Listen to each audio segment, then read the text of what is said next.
J'ai traduit 4 auteurs pour les éditions Angulo depuis le russe et parmi ces 4 auteurs, je veux dire qu'il y en a 3 qu'on peut rattacher au genre de l'imaginaire, même si c'est pas toujours très évident de cerner ce que c'est que l'imaginaire. Mais on va dire, pour simplifier, enfin moi c'est comme ça que je l'ai compris, que ce sont des auteurs chez qui on observe la présence d'un élément surnaturel ou de plusieurs éléments surnaturels.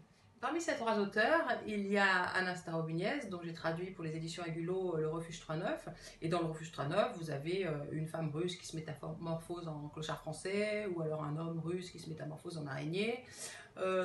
Chez Dmitri Lipskirov, dont j'ai traduit 2 livres pour les éditions Angulo, le dernier rêve de la raison et L'outil et les papillons. Donc dans le dernier rêve de la raison, par exemple, vous avez un homme qui va se métamorphoser lui aussi en poisson, puis en oiseau, etc.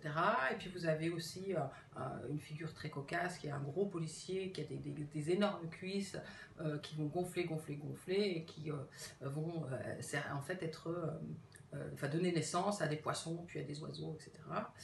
Et dans l'outil et les papillons, vous avez un homme qui se réveille un matin privé de sexe. Et puis, vous avez enfin Maria Galina, dont j'ai traduit l'organisation et autochtone. Et dans ces 2 livres-là, vous avez en fait la présence de créatures qui sont, elles, issues de l'imaginaire global fantastique, c'est-à-dire vous avez des vampires, des loups-garous, des choses comme ça. Quel est le point commun entre ces différents imaginaires russes? Bon, c'est un peu difficile de répondre sans schématiser. Il me semble cependant que ce qu'on peut remarquer, en tout cas chez ces 3 auteurs-là, c'est qu'il n'y a pas un fantastique à proprement parler, enfin qui collerait à proprement parler avec la définition qu'en donne Tontorov, c'est-à-dire qu'il naîtrait de ce moment d'hésitation entre une explication rationnelle et merveilleuse d'un événement surnaturel. Chez ces 3 auteurs, il me semble que le surnaturel, en fait, c'est un élément du réel comme un autre. C'est-à-dire qu'il étonne un peu, mais on l'accepte. À tel point, par exemple, que chez Maria Galina, par exemple, dans l'organisation, vous avez dans la société bureaucratique, administrative, etc., un organisme qui est spécialisé dans le repérage, la détection et l'éviction des créatures surnaturelles qui pourraient se présenter donc à Odessa, puisque l'action se passe à Odessa. Alors on pourrait se dire, dans ce cas-là, c'est de la fantaisie, puisque dans la fantaisie, il se produit des choses surnaturelles sans que personne s'en étonne, mais non, c'est pas du tout un univers proche de l'univers de la fantaisie, parce que dans ces textes-là, le reste des événements se déroule dans une réalité très banale, très prosaïque, voire sordide par moment. Chez Lipskirov et Galina, par exemple, par ailleurs, il y a une ironie et un humour qui sont omniprésents et qui touchent parfois à la satire sociale. Alors, est-ce que c'est une spécificité russe? Il me semble un petit peu. Alors, est-ce que c'est lié à la réalité russe à proprement parler, c'est-à-dire une réalité qui parfois défie elle aussi la raison, c'est possible. Est-ce que c'est aussi lié à un héritage littéraire, Gogol, Bulgakov, etc. Sans doute aussi, fort probablement. Ça, je laisse aux historiens de la littérature le soin de trancher. Alors, bien entendu, ces 3 auteurs, ils ont leur spécificité aussi. On ne peut pas les englober. Le fantastique ou le surnaturel chez eux ne désigne pas systématiquement la même chose, il me semble. Chez Anna Starobiniez, dans Le Refuge 3.9, il me semble que le fantastique, en fait, il sert à désigner le côté anxiogène de la réalité. Dans Le Refuge 3.9, les dirigeants de la Russie sont présentés comme ayant pactisé ou ayant été phagocytés par le diable, par les figures du mal. Et en fait, les personnages trouvent le fameux refuge désigné par le titre dans un pays qui est purement imaginaire, qui relève du conte ou de la littérature. C'est-à-dire que la réalité ne leur procure absolument aucune protection ni aucun réconfort.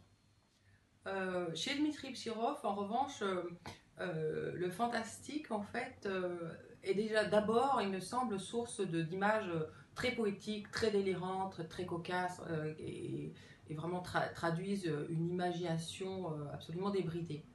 Et par ailleurs, il me semble que, outre une portée vaguement satirique, son fantastique, il a surtout une portée existentielle qui est très très puissante et qui sert, il me semble, principalement à montrer les limitations que le réel impose à l'humain, à ses valeurs, etc. Par exemple, il me semble que dans Le Dernier Rêve de la Raison, c'est les dégâts, les torts que la réalité cause à l'amour qui sont montrés principalement via le fantastique. Et puis, dans L'Outil et les papillons, eh bien, Bisquerov va montrer, il me semble, les dégâts que la réalité cause cette fois-ci aux capacités d'un être et à sa valeur, au potentiel qu'il aurait pu manifester si la réalité ne l'avait pas bridé. Alors, chez Maria Guinina, qui est un auteur avec un humour, une finesse qui sont absolument exquis, me semble-t-il. Le fantastique, il a une portée, je dirais, plus sociale qu'existentielle, même si, bon, il a aussi une portée existentielle, mais il sert quand même beaucoup à Maria Guinina à dénoncer les travers de la société. Par exemple, dans l'organisation, vous avez donc ce service qui est chargé qui est dans le port, basé dans le port d'Odessa et qui est chargé de repérer les créatures surnaturelles qui débarqueraient des bateaux et qui seraient susceptibles d'infecter la société. Bon, évidemment, on y voit une espèce d'allusion à la paranoïa de la société soviétique qui voyait toujours les malheurs débarquer de l'étranger et où en plus, en raison de différentes contraintes bureaucratiques, politiques et autres, les meilleures personnes ont été éliminées et ce sont les médiocres qui sont chargés de ce genre de tâches, par exemple. Et puis, dans Autochtone, vous avez aussi le fantastique qui cherche en fait à dénoncer le régime soviétique et puis toutes les formes de dictature en fait. Pour conclure, je dirais que la littérature russe n'en a pas fini d'explorer les richesses et les potentialités du surnaturel et du fantastique et de l'imaginaire, et que eh bien, le lecteur français serait bien inspiré d'aller y jeter un œil.